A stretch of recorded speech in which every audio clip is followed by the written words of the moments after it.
As I was preparing to think about what I wanted to offer this morning as a reflection for our time together, I found this quote that I thought might be a little interesting to think about a little bit this morning. You can tell what you hoped for most yesterday by what you are most disappointed in today. I've always been amazed how quickly after Christmas all of the physical gifts have dulled down. Now, don't get me wrong. I am always so grateful for the gifts I do receive, but they do very little to satisfy my soul's yearning for God's presence in my life. Every year I'm blessed with gifts, but my soul almost immediately feels hollow if God is still not the center of my life. Disappointment has a way of revealing the truths that we may not even fully realize about ourselves.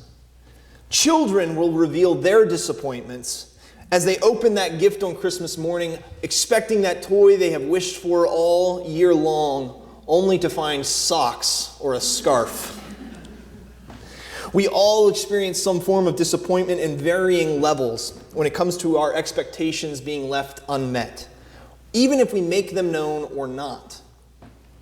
If I were to tell you today that my disappointment that I am feeling right now stemmed from the lack of any playoff hopes for a certain sports team from Western Pennsylvania, it would reveal that my hopes had been set high for them, even if I denied it.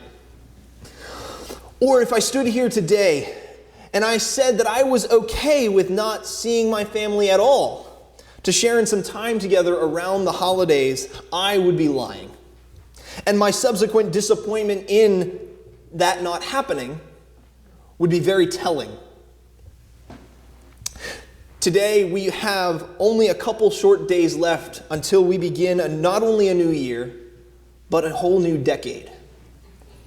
We may find ourselves taking stock of all of our unmet hopes and dreams from the 2010s. Maybe we aren't quite where we wanted to be in school. Perhaps our budget didn't quite match up with what we wanted.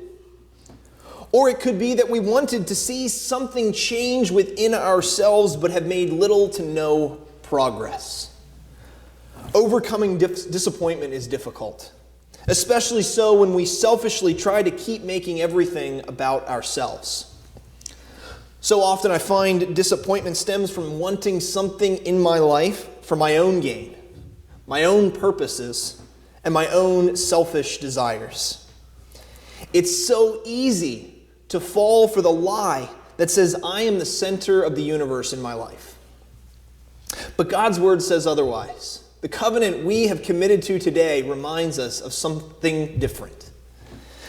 As we've heard today, God's spoken through many different ways throughout history in so many different places and times, so that we might be reminded constantly of who is in control of things here. Scripture repeatedly tries to remind us that this life is not our own. Our time here is just a short window, and we don't get to rewrite God's plan to fit our own. Sometimes, disappointment stems from lack of control. But there's a hope that Peter offered the early church that we read today. It isn't a foolproof, fix all disappointment permanently and immediately passage, but it does remind us where we should place our ultimate hope in this life. It reminds us to place our hope in the grace that we will receive from Christ on that final day when he returns. When our hope is centered on Christ's grace, the expectations of our lives begin to shift and realign themselves through the work of the Holy Spirit within us. If we are willing to give our entire selves over to what God can do, our thoughts, our hopes, our words, our actions, our everything, then we begin to realize that God will not let us down with what we need the most. When life becomes about living for the one who made us and saved us, suddenly the little things stop mattering. If things aren't exactly how we would have done them, we can shrug it off. If our day is interrupted by unexpected situations, we see them as opportunities for us to manifest Christ's love. If we see something missing or a need to be met, we jump in and ask, how can we help? When our lives are given over to God, we begin to find a brand new way to see everything that goes on around us as possibilities to let our lives bear witness to the coming kingdom. This service that we have shared in today invites us to consider our disappointments and our future hopes and dreams together. And it invites us to collectively submit to our God's love in our life for the sake of Christ, the sacrificial lamb whose birth we just celebrated.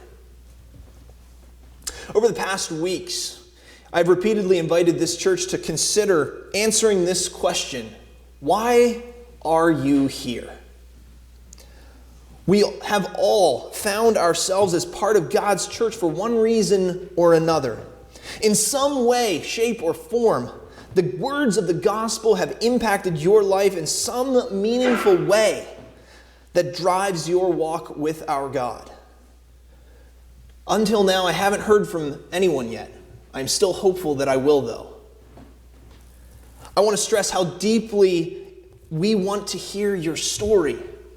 We want to hear why your hope is in Jesus Christ. When we are able to answer and fully realize the why of our lives, we are that much more able to share the gospel with others around us. To help you understand a little bit more of what I'm asking, I want to share with you a little bit of my why. For me, I had to learn quite a bit about God through middle school and early high school before I could really truly give my life over to Him fully. I grew up in church, but my life was still very much about what pleased me. In time, though, through various people pointing me back to God, my selfish heart began to chip away little by little and soften to God's word. It took a while, but eventually a song hit me, right when God knew it would break down the walls entirely. It was in those moments that I began to look for ways to pursue Him more in my life.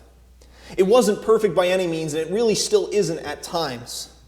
But I had plenty of times that I failed, and I still felt the grace of God gripping my heart.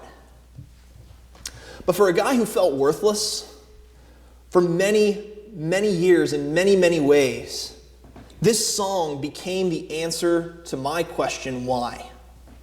And I want to share this song with you today in its entirety so that you can hear the power of these words that gripped my life. The song is called "Carried to the Table" by a band called Leland. It tells the story of a broken, battered man fully aware of his deplorable situation caused by his own sinful behavior and pride. And then, God calls this man to sit in a chair made just for him at God's table, even though he has done nothing to earn it.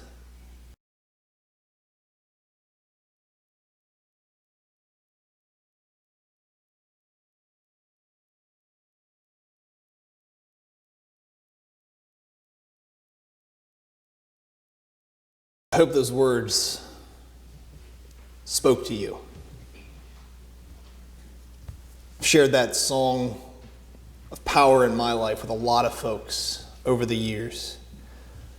Whenever I need reminded, why do I do what I do? Why do I get out of bed in the morning to do this work that God has called me to do? I can think on the words of that song, and I immediately am energized and reminded that I've been given a seat at a table I don't have no right to ask to sit at.